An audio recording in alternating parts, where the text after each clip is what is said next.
The European Union's unelected executive-cum-legislature, the European Commission, has put forward a mandatory solidarity mechanism to spread the burden of the migrant crisis across all member states. The BBC reported that the so-called mandatory solidarity mechanism will oblige each member state to accept a number of refugees in return for a reported €10,000, £9,200, $11,750 per adult and €12,000 for an unaccompanied child, and that EU states that fail to honor the pact could face court proceedings and large fines. Curiously, the publicly funded British broadcaster has since stealth-edited its article to remove this paragraph and any reference to the contentious mandatory solidarity mechanism policy name with no explanation. Outlets including Euractiv and the DPA also named it as such and still do so, however. Breitbart London has contacted the BBC, but had received no explanation for the changes as of the time of publication.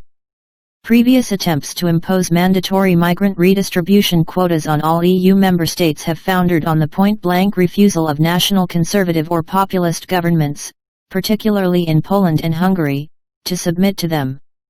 The position of countries like Poland and Hungary is that they did not support German leader Angela Merkel's decision to, in effect, open the EU's borders to illegal mass migration unilaterally in 2015, and that they should not be expected to bear the consequences of a policy they never supported now that Germany and its allies no longer wish to accept migrants with no limit, stranding many in border states particularly Greece and Italy.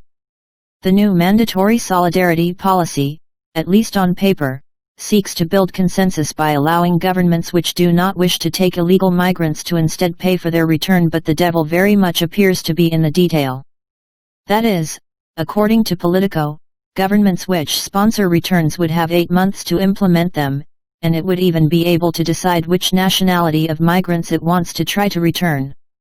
However, if the sponsoring government fails to implement the returns, it would have to take in refugees instead, and it would not have a choice when it comes to their nationality, a clause which some observers believe would be used as a backdoor to force countries which prefer returns to redistribution to take migrants regardless, with activist lawyers operating under EU asylum laws having a relatively easy time delaying or outright thwarting deportation efforts.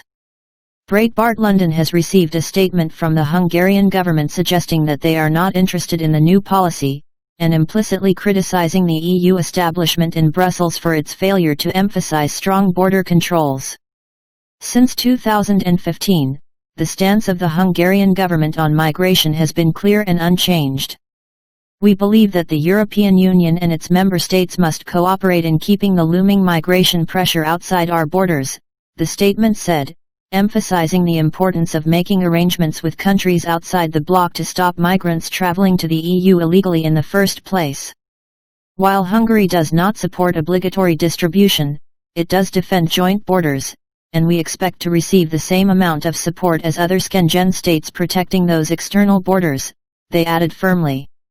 We would like to remind everyone that since the 2015 migration crisis, the Hungarian government has spent more than €1 billion on protecting the borders of Hungary and the European Union, without a single cent of contribution from Brussels.